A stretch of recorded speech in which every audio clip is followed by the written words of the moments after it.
I don't know if this has ever happened to you, but sometimes Christians, who are usually my favorite people in the world, can really be a pain in the rear.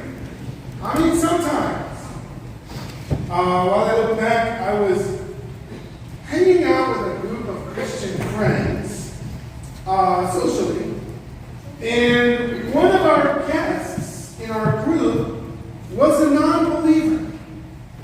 This is a good thing. It's great. He was seeking the church and hanging out with us in order to ask questions and to know more about the faith.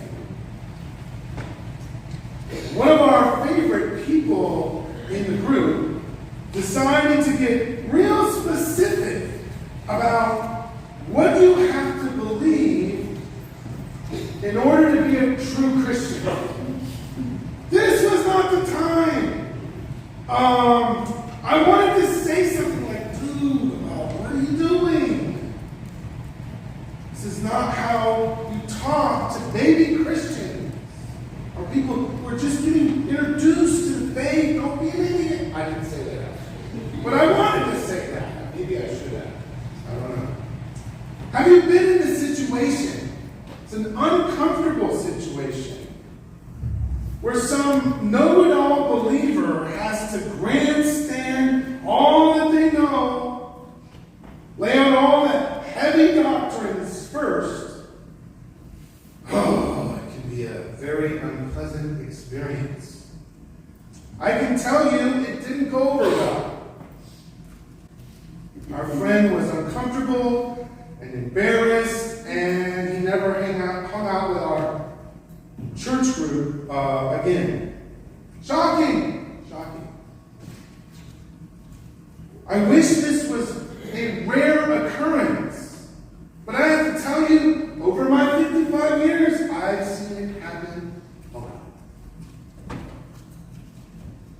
Over the past couple of weeks, we have gone over passages in Luke 15, 16, and now 17, where Jesus is really challenging the established church to have a better relationship with the world. It's an uncomfortable back and forth. We talked about this for the past couple of weeks. And he's been trying to reach the community that don't know the church very much. Those who want to know more and are seeking the truth. And Jesus is explaining the extent to which he would go to save the world. And we kind of ended that series sort of last week in chapter 16. Well, in chapter 17, Jesus turns to his inner circle.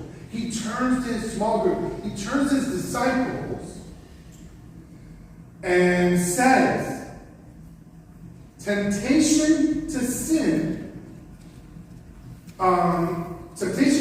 are sure to come, but woe to the one through whom they come.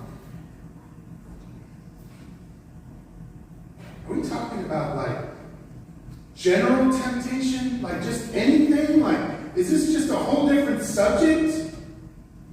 Or are we pointing to something specific here? And then Jesus says something really unexpected. He says, it would be better if a millstone were around one's neck and cast into the sea, and for anyone to cause one of these little ones to stumble. Who are the little ones? Hold on a second. Are we talking about kids? Where is this children? Where did they come from? I thought we were at like tax collectors and sinners' house eating dinner or something like that. Where did these kids show up? The idea of little ones must be pointing us to something. What is it? It's probably not young children, since they're probably not even here in this scene. What is Jesus getting at? When Jesus says little ones, what does he really mean? Does he mean kids?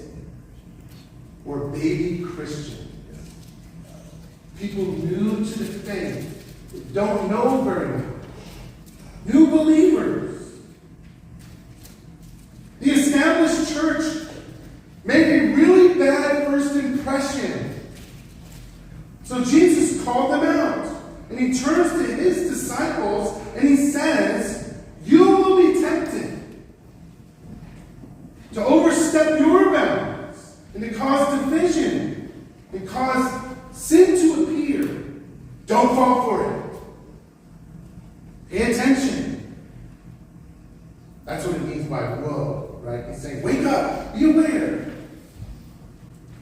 Jesus knew that they would be tempted, just like the Pharisees, to be arrogant, puffed up, as it said in the previous passage. He knew that would happen. In fact, it did happen. In Luke chapter 9, there's this argument that breaks out at the end of Luke chapter 9 among his disciples and some people. And it was over which one of them would be the greatest. Does that sound familiar? But Jesus was aware of this, and he was aware of their thoughts. And so he took an actual child back in this scene. He took an actual child and said, anyone who welcomes this child welcomes me. And anyone who welcomes me welcomes the one who sent me. Jesus is using this scene to say a most important point. He says, for the least among you is the greatest.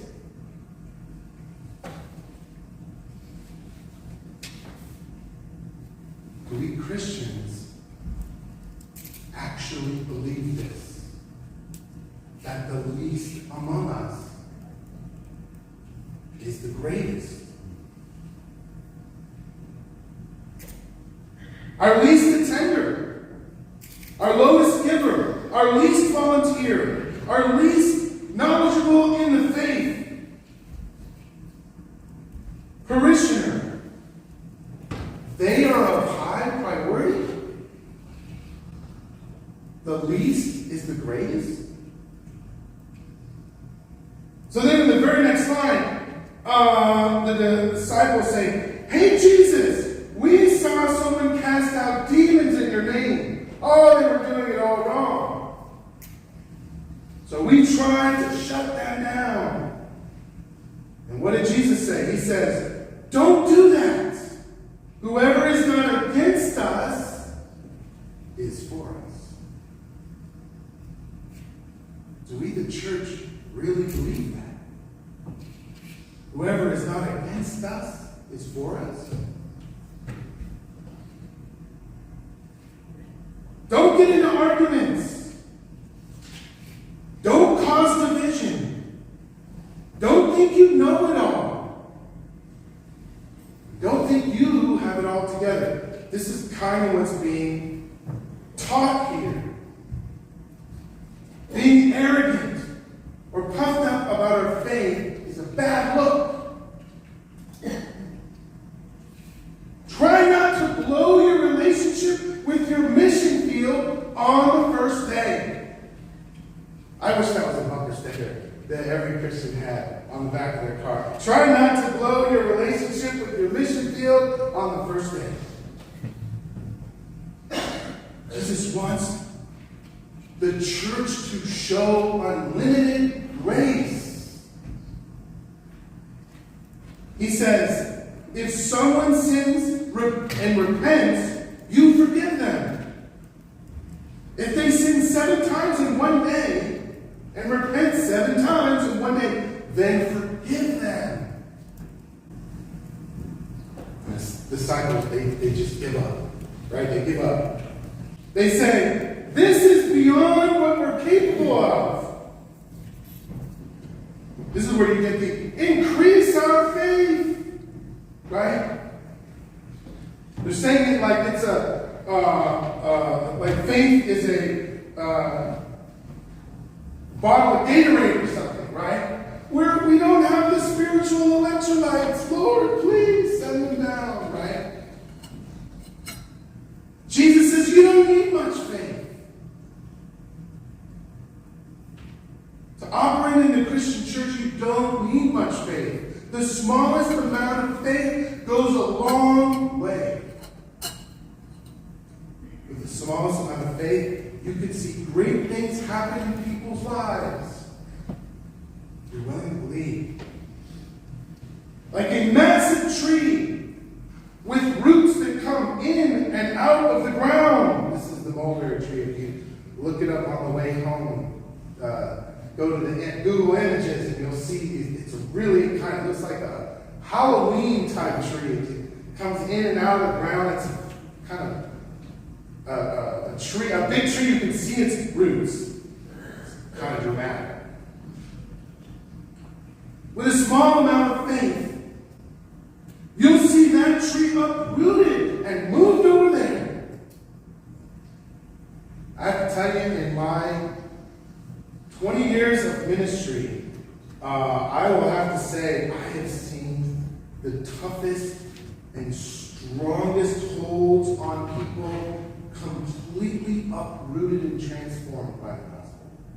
Multiple examples, I know. Some of you could share the same thing.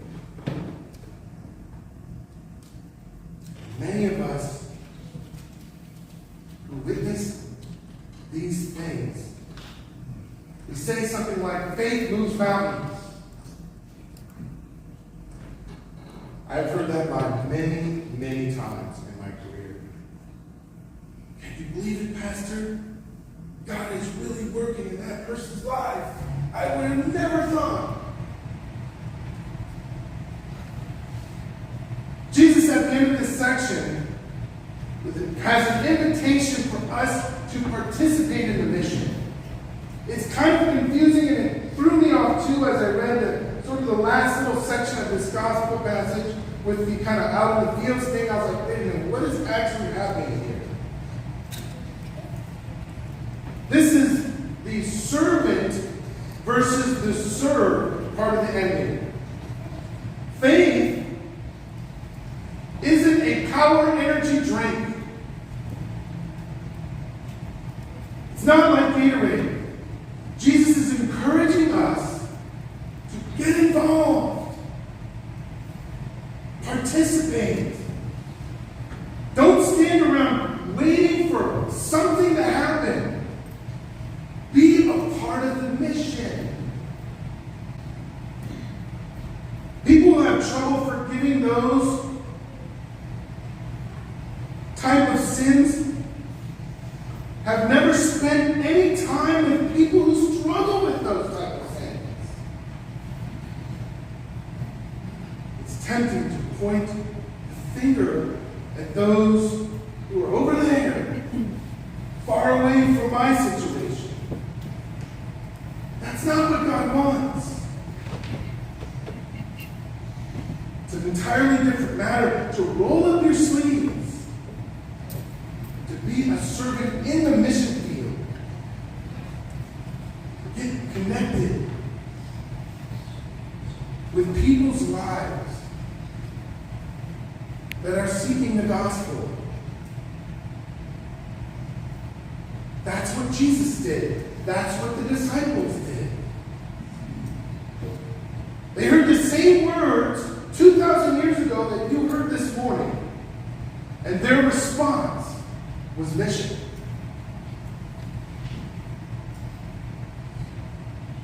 What is our response to the gift of faith that God has given us?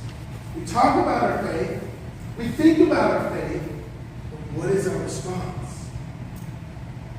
Shall we roll up our sleeves and get busy? What does it say in Matthew? I was passing through the daily devotions and I came across this verse. I said, oh, there it is again. The need or the harvest is plentiful, but the workers in the field are very few. Let's wake up. For God is calling us to serve next. Let's be aware of the person that has been put in our life that we can serve, even in the smallest way. How we treat the least, the one that is